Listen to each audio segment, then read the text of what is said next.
Hey, what's up guys? And yes, you saw that correctly. I know it's short guys, it's really short. But it's kind of short and sweet. But don't worry, new what you saw coming up for you guys to enjoy. So don't be angry guys, just sit back, relax and yeah, enjoy. But I want to say thank you, although this one is short. I've gotten a lot of good feedback on this one. You guys seem to really enjoy this, so yeah, thank you all. So just sit back, place your foot up, relax, and enjoy this final episode of What If Naruto was banished and now Konoha needs him. Go ahead and check out the brand new episode over on making of What If Naruto went insane with a powerful bloodline. Enjoy that guys. And yeah, if you're new, I indeed have 3 channels, Animaking, Animaking 2, and Animaking 3, which I post what if on every single day for you guys to enjoy. So click that red subscribe button and become part of the Making family. And thank you for all of your help and support. And yeah, without further ado, what is to begin this new episode? Begin the intro.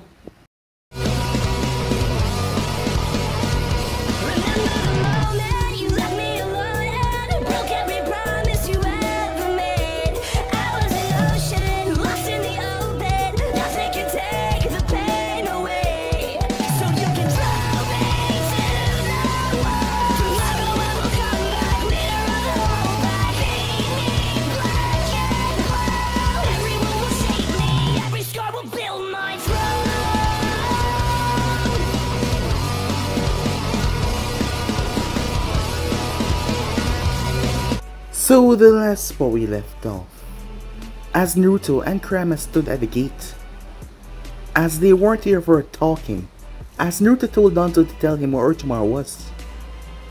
As Kakashi was furious at that, all this time Danzo was in talking with his snake, and pretending like he was not. As Danzo, when Naruto made his threat that his wife would be angry as she came here last time when it was bad, he wouldn't like it, Danzo decided to coax Naruto threat and asked exactly what did his wife do. As Naruto nodded to Kurama, who transformed, the people started to run for their life. As she transformed to massive tail beasts, Kakashi realized the situation was bad and it was getting worse as he decided to tell Naruto about his parents that they wouldn't want this for him as he pleaded with the blonde. But that just seemed to anger Naruto even more as he made Kurama decimate the mountain top, destroying it as rocks and debris fell. As Danzo had no choice but to give them the location of Orochimaru. With that out of the way, Naruto made him a solemn vow that he would return and he would burn Konoha down to the ground. And with that he left as Kakashi realized how he had failed big time, and Jiraiya as well. As Naruto and Kurama made their way, Boruto and Akira was locked up as Akira unlocked her Biju chakra, as she ended up transforming and breaking out of the vines. As she and Boruto started to move, when they finally made their way, they were easily getting by because chaos was happening outside. Unknown to them, their parents were here. But Boruto ran into Sasuke, who took the both of them, as he came face to face with Naruto and his girl, as he ended up injuring Akira just to make Naruto suffer, as Naruto was about to lose his mind until Kurama told Naruto that she was okay. Her Biju chakra was healing her. As Naruto then took on Sasuke, Sasuke was mutilated as Naruto destroyed him for what he did. He beat him so badly he ended up ripping out his 2 eyes. As Naruto left him there to wallow in misery and blindness, Orochimaru arrived as Kurama ripped him apart. She tore and teared him up before the both of them left the place. As she stayed behind, she created the biggest Biju bomb ever as she launched it. It annihilated the land of sound, completely wiping it away. News spread rather quickly about the event, as many nations were scared that the White Fox was going around destroying nations now. Things were bad. The Rain Ninjas had quickly fled back as they didn't want to be anywhere close to where the White Fox was. Some time passed as the people of Konoha was panicking, as Jiraiya and Kakashi was trying to create ways to stop Naruto from when he came to Konoha to destroy it, seals and all that. The rookie team with Sakura met up after a long while, as they all came here, all of them. They were sure that he could not stop Naruto with the amount of power that he now wields, and they know that Naruto was not one to ever abandon his threats. As they were talking though, they heard a voice, and to behold, it was none other than Naruto, who greeted them as he appeared out of nowhere with Kurama by his side. The group swallowed thickly as they realized their end was near. So yeah guys, that's basically as we left off. You guys can switch across the place and check it out for yourself. So this will begin this new episode. Hey guys, it's been a while, hasn't it? To say that the group was tense was an understatement as they saw Naruto appeared out of nowhere. They all stood there, completely shell-shocked at Naruto just standing there nonchalant, and his wife stood beside him. They were terrified that he was here. Thanks to Kamar, who already deduced that that woman was the Kyuubi in some human form. That made them even more fearful. They all took a step back as Naruto raised an eyebrow. "You all seem rather defensive," said Naruto. "You can all calm down. If I wanted you dead, you'd have been dead already." The group was still tense though. "I only came here because I was going to give you guys a warning. To leave Konoha before noon tomorrow." They all went wide-eyed at what he said. A whirlwind of questions were asked or shouted, as Naruto ignored the meaningless ones. But he answered the one that was asked most. "Why them?" "I'm telling you all, not out of friendship of the sorts or anything else. It's only because my wife convinced me to," said Naruto, as he looked towards Kurama. "She convinced me that not everyone in this village deserved what is coming to them." They all tensed. Something was wrong here. Why was he warning them now of all times? Why give them this in advance if he wasn't doing this as a friend? They had so many questions, but Naruto was in no mood to answer any of them. He turned to walk away only to be stopped by a certain lavender-haired girl. "Naruto-kun, wait!" Kurama knew exactly what was about to happen. Unlike Naruto in his younger years, Kurama picked up on Hinata's crush on her vessel. She knew that this girl simply couldn't live without her precious Naruto-kun. Her dream was likely to be with him and marry him, only for that dream to be shattered into a million pieces by Kurama. She had took her dream away from her, and she would do anything to get it back. Anything. "Hinata," said Naruto as he looked towards the girl. She never saw him as a monster or demon, never before. His eyes though as he looked at her. There was no hate or anger, but she knew that what he was about to say was something she didn't want to hear. "I'm sorry, Hinata, but we can't. I can't be with you," said Naruto. "My heart belonged to Kurama, my wife, my love. I'm sorry, but this is who my heart belongs to. Her and my children are the most important things in my life. Goodbye, Hinata." "But, Naruto, I love you," she said, tears pooling down her cheeks. "I know, but I can't return that love the way you want me to. This is all I can give you.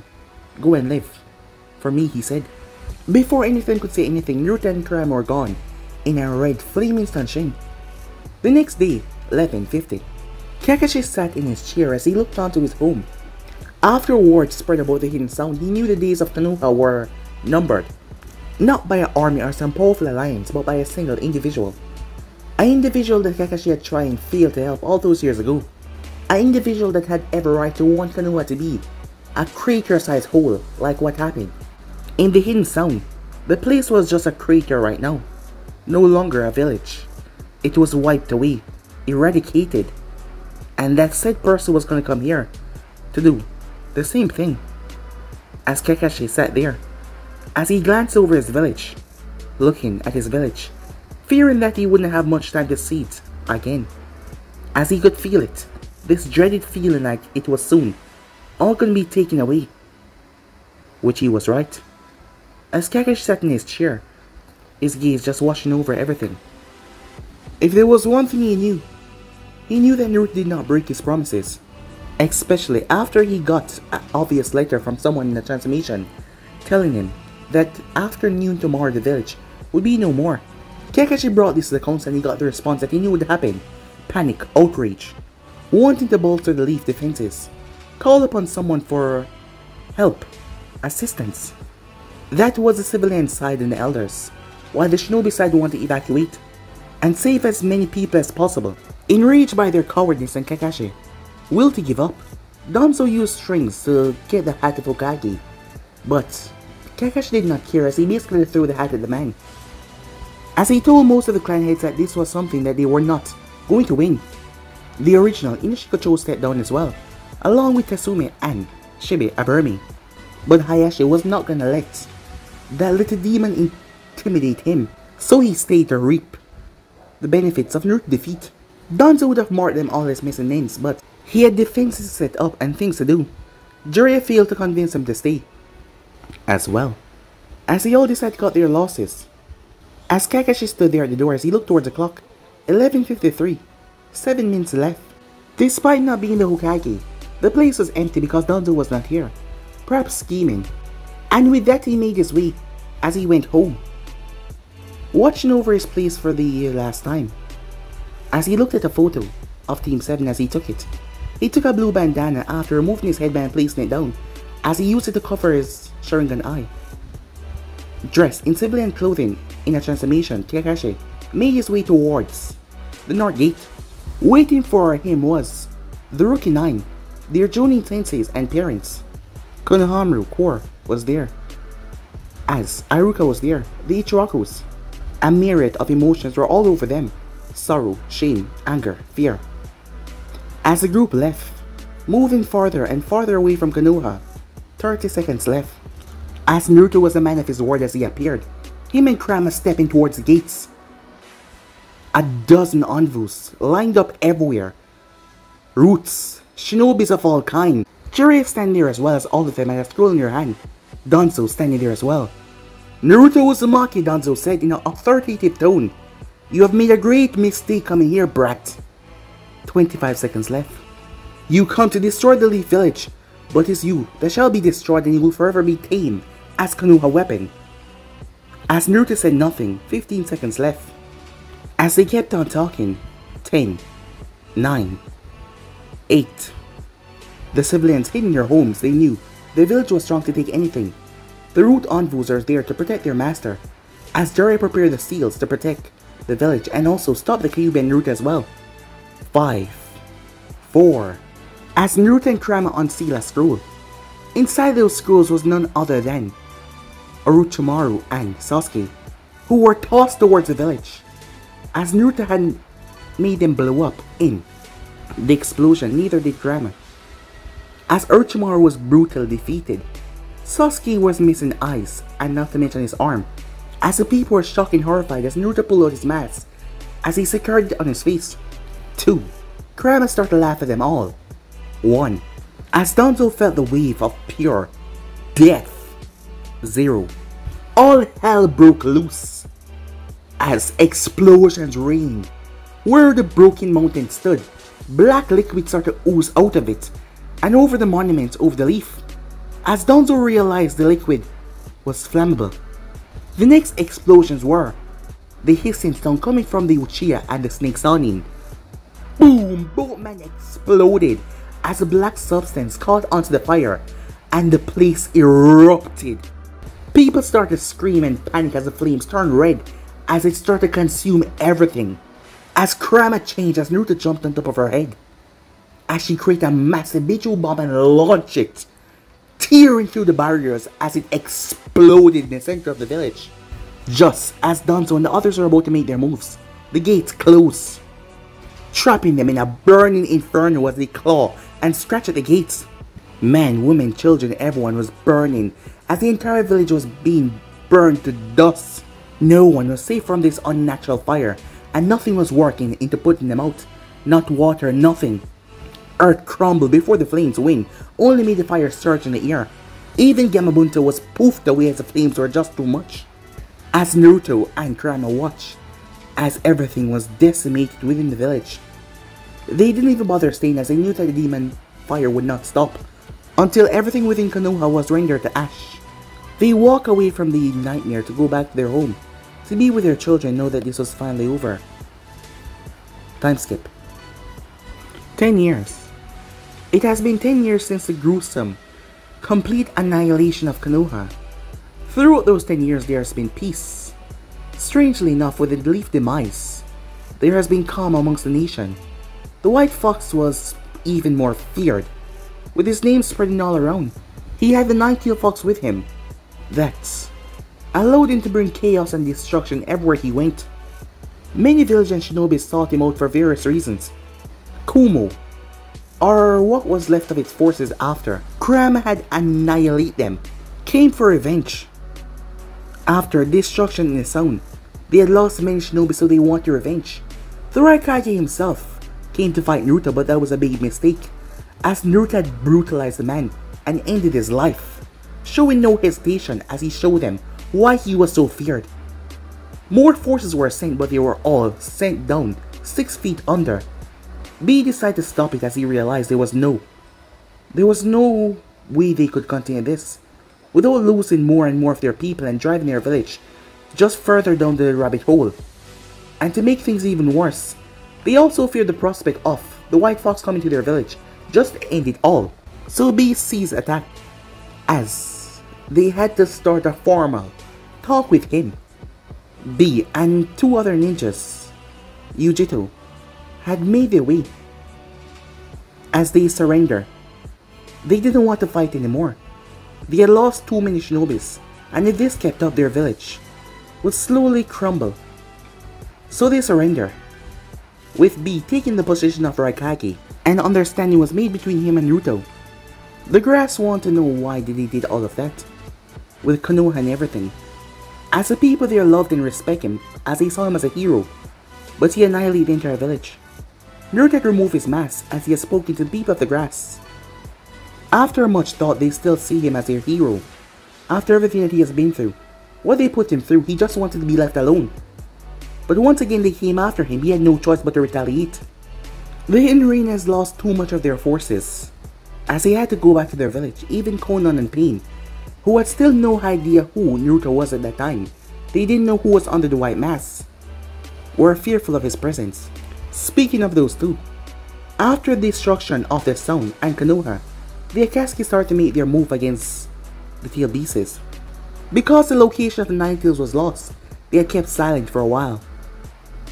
But now that the Kyuubi was back, they decided to move, as the members were sent to find this White Fox. He had a triple S rank on his head, so all of the members were sent to find out who was he and what was his connection with the Kyuubi Jinchuriki. They had confronted him, and Naruto removed his mask to say that they were shocked that a former Konoha ninja did this, and not to mention it was Naruto himself. That was an understatement. They all engaged him one by one, as Naruto showed them why he was a triple S rank fear. By himself he slaughtered them. He burned Hidan and Kakazu with the hell flames. He incinerated them until nothing was left. He shattered Samehata before tearing his blade right through Kiss on his chest and slicing him right in half. He wiped out Sasori puppets.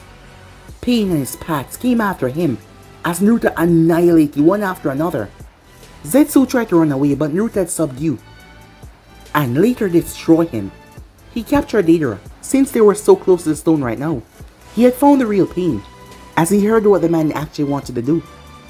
As Naruto did not like his reasons one bit, then Tobi had showed his face trying to control Naruto. It was hard to kill him because of his ability, but Naruto was smart, as it was a cooldown time and Naruto had so much chakra to spare, as Naruto was able to annihilate the man and took his head, only for Itachi to find out that Tobi was a dead Uchiha called Obito, as he was supposed to be dead, as Naruto had no idea who he was. As Naruto did not kill the other three though, they were confused by this, as he told them to stop their foolish dreams of bringing peace. Itachi, he had to realize that he was the last Uchiha left, and his village was ashes by now. He had then stepped into the Hidden Stone with the unconscious Deidara in tow. Oniki and Kurosaki and many high-level stone ninjas surrounded him. As he gave them a peace offering, he just wanted an alliance, just like what he had with Kumo. There was no reason why he had to die, as Oniki was still skeptical as hell. Kurosaki on the other hand heard about the White Fox power, as they were tense until he removed his mask.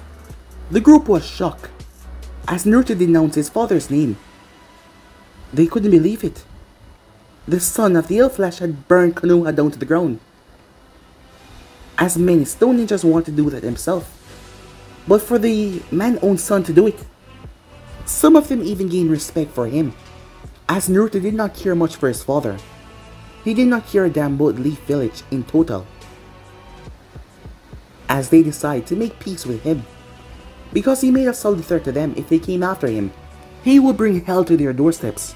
He then went to the sand, as Gaara was shocked to see Naruto after all these years, as he also got peace with the sand as well. He got to the wave as the wave was next. He was greeted with a celebration and open arms, after which he went to Uzu, after getting the location of where the island was located, as there was many things there of his heritage, his mother heritage. To his surprise, some of the village was actually sealed away underground. A small drop of his blood was drawn to indicate that he was indeed Uzumaki as he was allowed access. It was perfectly untouched. Library, information on the great Uzumaki clan, and storage scrolls, seals, many things were down there. As Naruto found a letter from his mother, it was addressed to Mito Uzumaki, explaining that she was afraid of coming to Konoha, as she was also fearful if she had a child, and had no choice to transfer the Kyuubi into him or her. At least his mother was against the idea, but his father sacrificed him for the village. Hokage or not, Naruto did not care, as he had made a monument for the Uzumakis with his bare hands. It was 10 long years, as it wasn't hard, as Naruto was able to convince the people of Wave, as they helped him out, rebuild the land of Uzu. It took some time, but they did it, as Naruto was shocked when he found out something. Some Uzumakis were still alive. They had died there here. After the collapse of their village, they had migrated to the Earth country and pretended to be a part of the population, and after the years they just stayed there, as they didn't have a home to go back to. But now that they heard this, Oniki did not go against Naruto when he decided to bring his people back home, as Boruto and Akira was just happy to be out there in the entire world, experiencing new things and seeing new things, as they met many different Uzumakis. But it was not just Uzumakis, there were many ninjas that were loyal to the clan, as they also started to migrate back to the place. The people wanted to meet Naruto.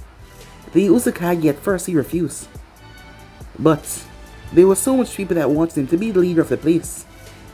He had to end up taking the position as Uzukage, as the people delighted and loved him to see their former home rising once again. Because of Uzu rising, there was a unstable in the economy. After all, Uzu was destroyed by nations in the past. But because of what Naruto did recently, and his destruction on Kumo, he did not openly attack the Hidden Stone, but he gave them a warning. He had done enough. Konoha did not come to Uzu's aid. Another reason why Naruto was glad to meet them burn. But there were the good parts as well. A ninja academy was built. Some of the older helpers there, and the other Uzumakis were able to teach the kids that they brought along Fuinjutsu and different styles. As for Akira, it was different. She did not exactly have the Biju chakra. Because of Naruto being her father, the human side, there was a twist. She had a Biju inside of her. A newly born Biju created out of the power from Kurama. It was a small, three-tailed, purple and white fox, as it was growing inside of her. As it was a mixture of Naruto and Kurama having children together. As over the years, the Biju had gotten 2 extra tails, as it was now at 5 tails. There wasn't any seal. The Biju was bonded with her, as it would remain inside of her. It was named Yuki because of his eyes, its snow white eyes. Yuki was docile and kind to her container, as Akira loved her so much. Not to be outdone by his sister, Boruto stepped up in his training, as he did not get a tail beast. His sister was different, it seems, but he was one of the best ninjas in the academy. He learned many things, including Kinjutsu, Fuinjutsu, and many more, all type of different abilities and techniques. Even though there were a few Uzumakis, most of them were in their old age. The ones that were allied with the Uzumaki clan, all of them were happy to come here and live, as Uzu was once their home, as the people of Uzu had opened their home to them, giving them safe haven, and now it was back. As for the people that Naruto had let live, the Ichirakus had made their way to the grass, As Naruto ensured to talk to the people there, the people were all too welcome to know that they were one of the few that, actually, were not against Naruto like the others within Konoha. As the ramen was a boom there, the original Inoshikacho was amongst the few that retired. Asuma and Kurenai had a son. As the group decided to live their life in peace and they were in various areas amongst the Elemental Nation, Asuma and Kurenai along with their son had moved towards Line of Spring, along with the Konoha Corps. The original Inoshikacho with their wife had stayed together and moved to what was left of Water Country. As Shibi and his wife had moved towards Tengakor, Aruka tried his hand to be an instructor at the Sand, as he was all too welcome after people know that he was in Naruto good grace. Kakashi and Guy decided to open up a taijutsu school in the village of Taki. The last of the Konoha 12 stayed ninja to better themselves. Sakura had found Tsunade and Shizune, as she was able to convince the woman to help the people in Shimgakure with medicine, as Sakura became a full-time medic helping people wherever she was. The current Inoshikacho had went to Komo and became ninjas under Killer Bee authority. Lee, after leaving Gai Sensei on good terms, went to Kiri. Neji and Tenten had stayed together as they went out to the village in Yukigakure to raise their own children, while also teaching at the academy there. Kiba had stuck with his clan as they seek out a refuge to the west that had housed their clan a long time ago. As the Inazaka clan was rebuilding and thriving in the west, it took a long while for Hinata to realize that her crush had moved on, as she decided to honor his words. She stayed with those that decided to leave with her in the Hyuga clan, and they all made their way towards the Water Country. It was a good way to restart their life, and even with the death of her father, her and Hanabi started to rebuild the Hyuga clan to what it once was. The last 3 members of the Akatsuki went their separate ways. Well, Itachi did at least. With his brother now gone, Itachi realized his mistake all those years ago that he made, as he had stumbled upon the reconstruction of Uzo. The man was broken after hearing everything, as there was only one thing left to do, as he had pledged his loyalty to Naruto, and Naruto allowed him to join the village, as he told him that the path to true redemption would be a hard and grueling one. Itachi took heed of those words, and he has not regretted his situation ever since. Konan and Nagato had placed someone in charge of the Hidden Rain to do something they could not, make it better. Because in all of their planning and all of their goal striving, Nagato had refused to look back towards his own village. As the thing had strife, the new leader had bring the village up over the past few years to something that they could not do. The two spend their time wandering around the Elemental Nation, trying to live this new life that Naruto had spared. Currently, it has been 10 years. The village was thriving as Naruto was at his decks. Finally finished, he said, as he looked out towards the village of his mother. You would have been real proud, Mom, he said. Before he could retire, 2 Jonins came inside, as it was Boruto and Akira. They have grown over the past couple of years, both of them becoming 2 powerful shinobis in their respective areas. Hey Dad, said Boruto. Just came to tell you that Mom said that she's getting dinner ready, and it's your favorite. As Naruto had a glimmer in his eyes. Well, what are we waiting for? As both of his kids laughed at that, as he was so excited. It was a beautiful day, but there was one thing that was hanging in Naruto's office. One thing that changed everything. It might look small and insignificant, but it was a mask, the White Fox mask. Ever since donning that face mask, Naruto has changed the world, for the better or for the worse. Some might not know, some was angry at how the world turned out, but some was pleased to know that the world was peaceful. The white mask, a symbol that no one will forget. But guys, be in subs right here, and yeah, I just wanna say thank you. Yeah, thank you guys. It's been a wonderful journey. Even though this was short, I must say thank you for all the feedback and enjoy. I really appreciate it, guys. And also, you already know that this is just another one that is finishing up, guys. New episodes are gonna be popping up soon for you guys to enjoy. So all you have to do is relax, stay in tune and enjoy. But for now, I'm out. See you guys soon. Peace.